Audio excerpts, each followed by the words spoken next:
खुलुमबाय गोजोन फुंबिलि बयनिसिमबो नोंथांमोनखौ आंनि चेनेलाव गासैखौबो बरायनाय बावहरग्रोनाय थाबाय आसा खालामो नोंथांमोना खौरांखौ नायनानै मोजां मोनगोन। दिनै 5 जुन दिनै आसाम मन्थ्रि आफादखौ फेहेरगोन एबा गोदानै मन्थ्रि थिसनगोन। दिनै गासै सा 11-12 एमएलएफ्रा गाव गावनि समायखिराखौ लागोन। फुंनि 12 रिंगासो समाव ज्योति बिष्णुकला मन्दिराव खुंजागोन एमएलएफोरनि समायखिरा लानाय हाबाफारि। सुलुंनिफ्राय मिथिनो हानाय बादिब्ला दिनै समायखिरा लानो गोनां सानैसो एमएलएफोरनि मुंफोरा जादों अश्विनी राय सरकार, अशोक सिंघल, बिमल बरा, बिश्वजित दैमारी, जयंत मल्ल बरुवा, कौशिक राय, केशव महन्त, कृष्णेन्दु पल, नीलिमा देवी, पीयूष हाजरिका, रनज पेगु आरो सुशांत बरगहाय।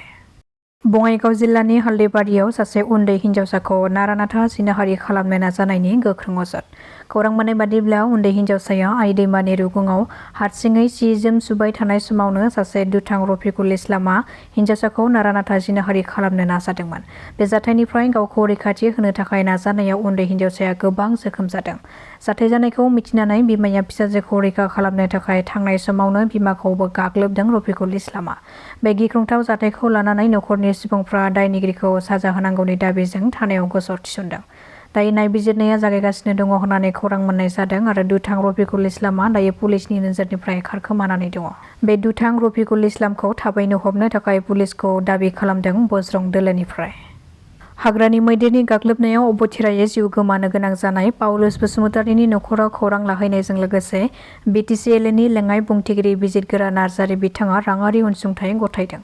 मख'नो गोनांदि दासान्दि तामुलपुर जिल्लानि भारत-भुटान सिमायाव मानसि आरो मैदेरनि दाङाबाजिया सोलिगासिनो दङ। बेबादि दाङाबाजि सोलिबाय थानायनि गेजेरावनो हाग्रानि मैदेरनि गाग्लोबनायाव सोमलिगुरि गामिनि 65 बोसोर बैसोनि पाउलुस बसुमतारी बिथाङा अबथिरायै जिउ खहा जादों। हादोरसायाव सानफा एफा आयेन बेरेखा फेग्रा मुवानि फालांगि खालामनाया बांबोगासिनो दङ। बेबादिनो बिटिसि ओनसोलनि उदालगुरिनि अराङाव मोनसे गोख्रों सिग्रोमनायनि गेजेरजों आसाम पुलिसनि मोनसे हान्जाया गोबां बिबांनि खमैबो 2 कुइन्टेल 86 केजि 410 ग्राम गान्जाफोरखौ बोखांनो हादों।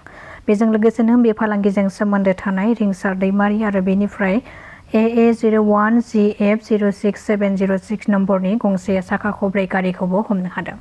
बरसारनिफ्राय फैबाय थानाय समावनो सिग्रोमनायनि गेजेरजों बेफोर गोबां बिबांनि गान्जाखौ हमनो हादों आसाम पुलिसआ। आसामनि सनापुराव हाग्रानि मासे मैदेरखौ बुथारनायनि दायाव सासे सुबुंखौ हमदों हाग्रा बिफाना। हाग्रा बिफाना मोनसे नायबिजिरनायनि गेजेरजों सन्देह गोनां मेघालयनि सासे फलानखौ हमनाय जादों। हाग्रा बिफाना मिथिहोनाय बादिब्ला थांनाय 12 मेआव टपादलिनि दिगसाक पाहाराव सिलाइजों गावनायनि जाहोनाव मैदेरा जोखोम जानानै जिउ खहा जादोंमोन। बेखौ लानानै हाग्रा बिफाना गोख्रों संदाननायखौ जागायदोंमोन आरो बे हमनो हानाय सुबुंखौ मेघालयनि रिफय जिल्लानि थागिरि सालफेसन नंरुम होननानै सिनायथि होदों। हाग्रा बिफाना बिखौ हमनानै सोंनाय फिन्नाय खालामनो गावसोरनि आवथायाव लादों आरो सिग्रोमनाय समाव हाग्रा बिफाना बिनिफ्राय फलान खालामनायाव बाहायग्रा माखासे मुवा बेसादफोर जेरै सिलाइ, गुलि, देगार, नोगोद रां आरो गोबां मुवा बेसादफोरखौबो बिनिफ्राय बोखांनो हादों होननानै मिथिहोदों। प्रथम प्रतिक्रियाটো हल মই যিহে অৱস্থা চলি আছে এই 3-4 দিনত মতো সেইবিলাক কোনো ভাবে নাছিলে। প্ৰথমটো হল মোৰ ওপৰত যিটো এটা অপপ্ৰচাৰ চলাই যেটো এটা মানে বেয়া কই মানে বিভিন্ন সোশ্যাল মিডিয়া বা সংবাদ মাধ্যমতো তেনেকুৱা ধৰণৰ বাতৰি প্ৰকাশ হৈছিলে মানে মোৰ থাকিবলৈ জাগা নাছিল মানে ঘৰত থাকিলেও ঘৰৰ মানুহখিনিৰ সদায় চিন্তা আৰু ইয়াৰ মাজতে যে মোক আজি মন্ত্ৰী সভাৰ যে অন্তৰ্ভুক্ত কৰিব মইতো ভাবাই নাছিলোঁ গতিকে মই ধন্যবাদ জনাইছোঁ মুখ্যমন্ত্ৰী ডক্টৰ হিমন্ত বিশ্ব শৰ্মা ডাঙৰীয়া এনেকুৱা এটা পৰিস্থিতিৰ মাজতো মোৰ ওপৰত বিশ্বাস ৰাখি আজি যেটো এটা দায়িত্ব প্ৰদান কৰিলে গতিকে সেইমতে সদায় একেলগে কাম কৰি আহিছোঁ আৰু যি দায়িত্ব দিয়ে সেই দায়িত্ব লৈয়ে যিমান পাৰোঁ আগৰ নিচিনাকৈ কাম কৰি যাম গতিকে তেখেতৰ লগতে আমাৰ প্ৰধানমন্ত্ৰী গৃহমন্ত্ৰী আৰু ৰাষ্ট্ৰীয় আমাৰ সভাপতি আৰু আমাৰ ৰাজ্যিক মানে সভাপতি দিলীপ শইকীয়া ডাঙৰীয়া আৰু যিমানখিনি ইয়াৰ লগত মানে জড়িত তেখেতসকলক মই ধন্যবাদ জ্ঞাপন কৰিছোঁ। বিধায়ক হিচাপে মোৰ দায়িত্ব আছে আৰু মন্ত্ৰী হিচাপে ৰাজ্যখনৰ মানে দায়িত্বটো আছে যে যি বিভাগৰ দায়িত্ব দিয়ে লগতে ৰাজ্যৰ মানে সব জিলা সব জায়গা সব সমষ্টিতে যাহাতে সেই কামটো ভালদৰে ৰূপায়ণ কৰিব পাৰে।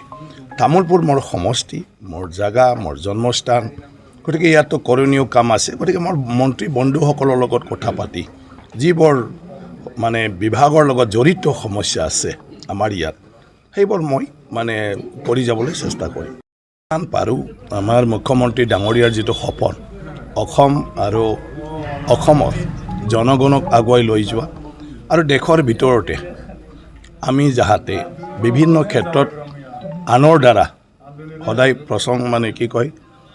প্ৰশংসিত হ'ব পাৰে এই ক্ষেত্ৰত মানে যিমান পাৰোঁ মই চেষ্টা কৰিম এই দায়িত্বভাৰ লৈ কাম কৰি যোৱাৰ কাৰণে গতিকে মুখ্যমন্ত্ৰী ডাঙৰীয়াৰ এটা ডাঙৰ পৰিকল্পনা আছে আৰু এই পৰিকল্পনাটো বাস্তৱক যদি আমি ৰূপায়িত কৰিব পাৰোঁ গোটেই অসমৰ ভৱিষ্যত প্ৰজন্মসকলৰ কাৰণেও ভাল হৈ থাকিব